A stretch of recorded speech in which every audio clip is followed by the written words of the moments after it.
Hello guys, welcome to my channel. This is the 43rd tutorial in this course, and in this tutorial we are going to talk about functions.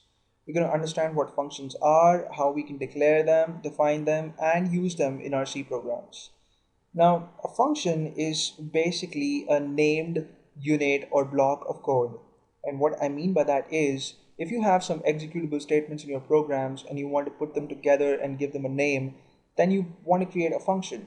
And we have been using main all along in this course, and main is a function, right? So all the executable statements that are there between the curly braces for main are a part of its body, and you call the main function by just putting its name, and the statements within the body of main get executed, right? So we're going to see how we can do that for other functions, and how we can create functions of our own choice, how we can give them names that we want, and how we can put executable statements of our own choice within their bodies. So we're going to do all that in this tutorial, but I'm going to try to keep this tutorial very simple and basic, right? Because there is a lot to discuss about functions, and functions are really very important. So we're going to take everything up in bits. So this tutorial is going to be simple. In the next tutorial we'll talk about the return types, and the parameter lists, and every other thing about functions in greater detail. But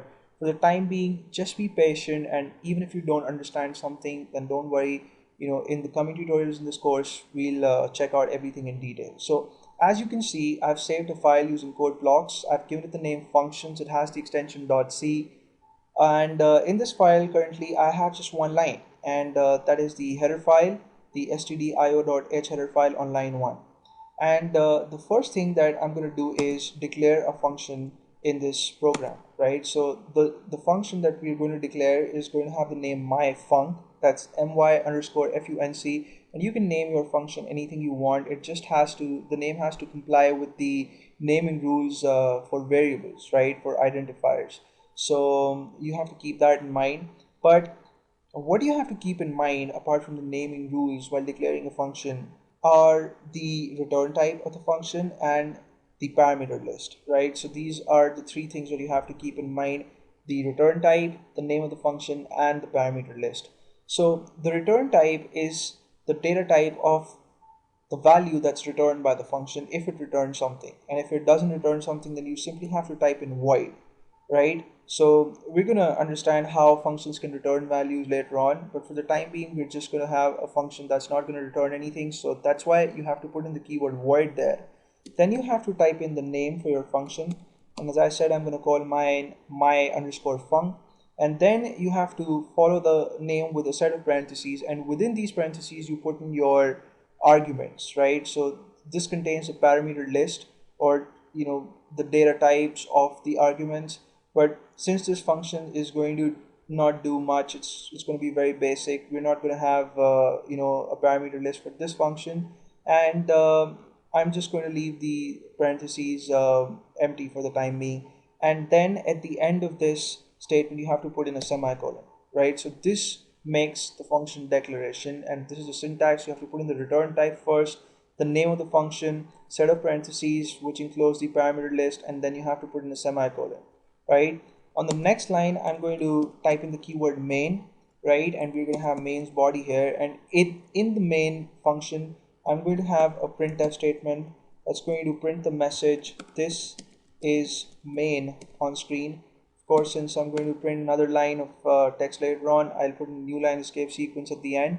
I put a semicolon to terminate this statement, and outside the body of main I'm going to define the function myfunc, right? So by function definition you mean specifying the lines of code that have to be executed when the function is called or when the function is invoked, right? So again, you have to type in the return type, which is void for our function. You have to type in the name of the function, which is myfunc. You have to type in the set of parentheses, and you have to keep them as they were in the function declaration statement. And you don't have to put in a semicolon here. Instead, you have to type in the executable statements for the function within curly braces.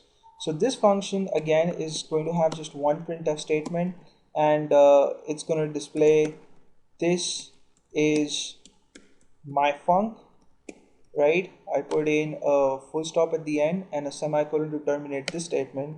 I'll save the file. And now when I click on build and run, you would see that I just get the message this is main with the new line escape sequence executed at the end on screen, right? So we do not see the result of this printf statement on line 9, right? So this function hasn't been executed, and the reason why it hasn't been executed is that we haven't called it, we haven't invoked it, we've just declared it and defined it, but we haven't told the compiler that it's supposed to execute it as well. And if you guys remember, when I spoke about the main function earlier in this course, I told you that everything that's within the main function gets executed, and things that are not within main are not executed. So if you would want this function to be executed, you'll have to put it within the main function and not the definition, but just its name, right? So I'm going to type in myfunc here, and of course the parentheses, and I'll put in a semicolon at the end, save the file. And now when I click on build and run, you would see that on line 1 I see this is main, and on the next line I see this is my func with the full stop, right? So the function has been called or invoked now. And so we've discussed three things. We've discussed how to declare a function, how to define functions, and also how to call functions within main. Right, so we've discussed three very important things about functions. In the next tutorial, we're going to talk about return types and parameter lists in greater detail. So I hope this tutorial was useful for you, and I'll see you guys in the next one. Thank you so much for watching this tutorial, and please subscribe to my channel in case you haven't already, and I'll see you soon.